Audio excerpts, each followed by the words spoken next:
Insperity presents the Small Business Advocate Show with Jim Blasingame, brought to you by FedEx, CareerBuilder.com, and Palo Alto Software. This is a copyrighted production of Small Business Network, Inc., all rights reserved.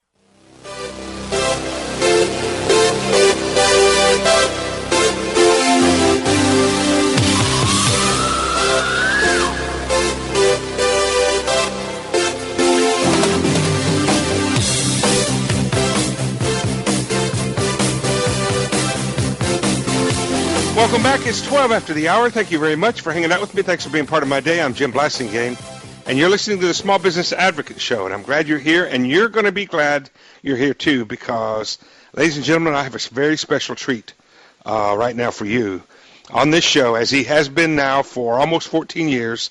I'm not sure he appears anywhere else in the world these days. President Abraham Lincoln, the 16th President of the United States, right here on the Small Business Advocate Show. President Lincoln, welcome back and happy birthday. And thank you very much. And you're quite right. I try not to forget my friends. Well, we appreciate that, Mr. President. And the 16th President, we got the current President is 44, the 44th President. So a lot of time has elapsed since you were the President, Mr. Lincoln. And yesterday was I believe it was your 203rd birthday. So we're happy birthday on that occasion. Thank you for being part of our day. I wanted to ask you, I want you to draw some parallels, if you don't mind, during our visit between how things were in your day as president, as a politician, and how things are today. You know, when people look around and they look at what's going on right now, they think, wow, I wish we were back to the good old days when there wasn't so much acrimony among politicians. That's actually pretty funny, isn't it, Mr. Lincoln? Well, it was pretty acrimonious when I was running for president, as you well know. Right.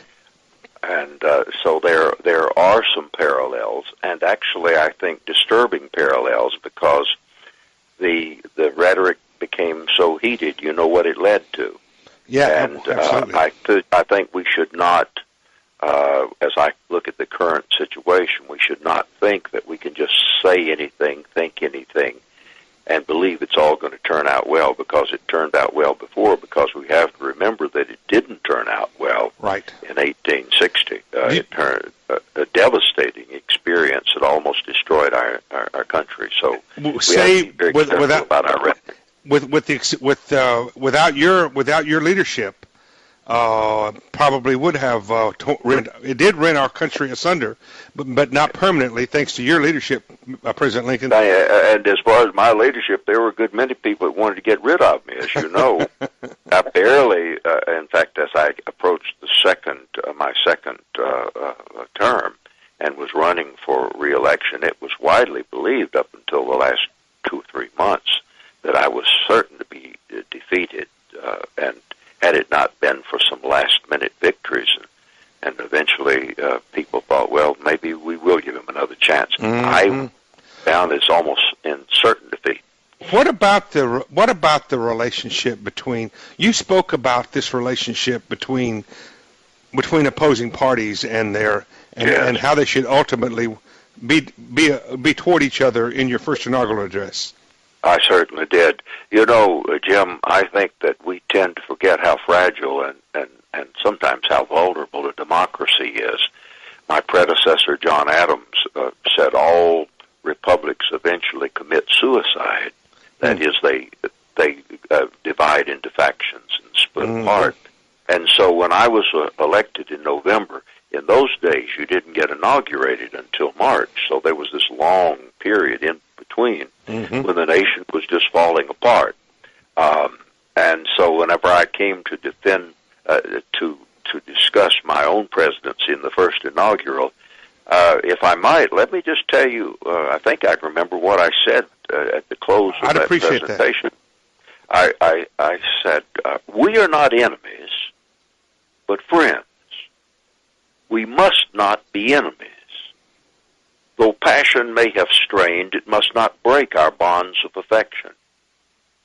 The mystic cords of memory stretching from every battlefield and patriot grave to every living heart and hearthstone all over this broad land will yet swell the chorus of the Union when again touched as surely as they will be, by the better angels of our nature.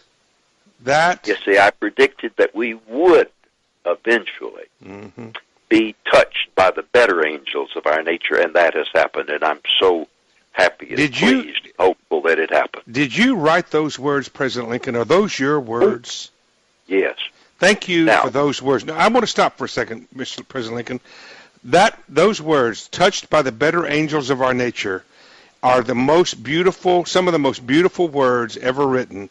And I've been invoking those words in the last few years whenever I could, to talk about civility, to talk about humanity, how humans should feel about humanity, how we should feel about each other.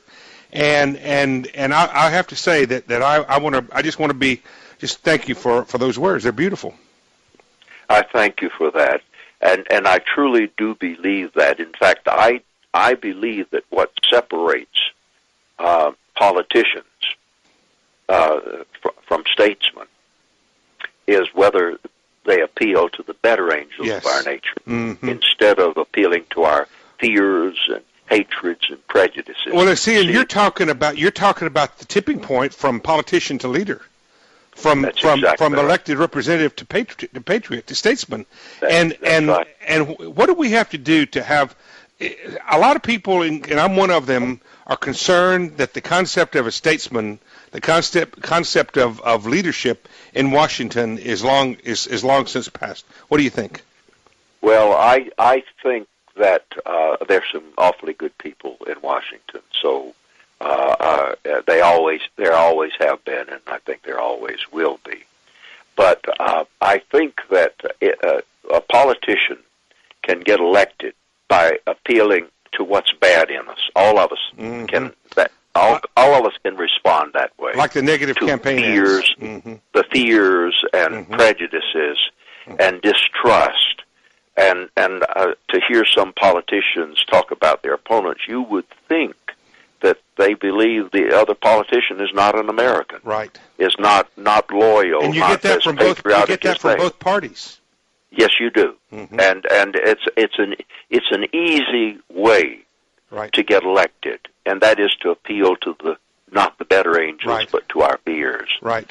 And so the statesman has to appeal to our generosity, to our hopes, to our willingness to live and let live, to our understanding that a person may disagree with us, but they're still a good person. President Lincoln, until next time, happy birthday. Thank you for joining me, and we'll see you then. Thanks for your leadership. I do thank you. President Abraham Lincoln, ladies and gentlemen, right here on the Small Business Advocate Show. After this message, we're going to be right back with Dr. Gene Griessman. Stay with me.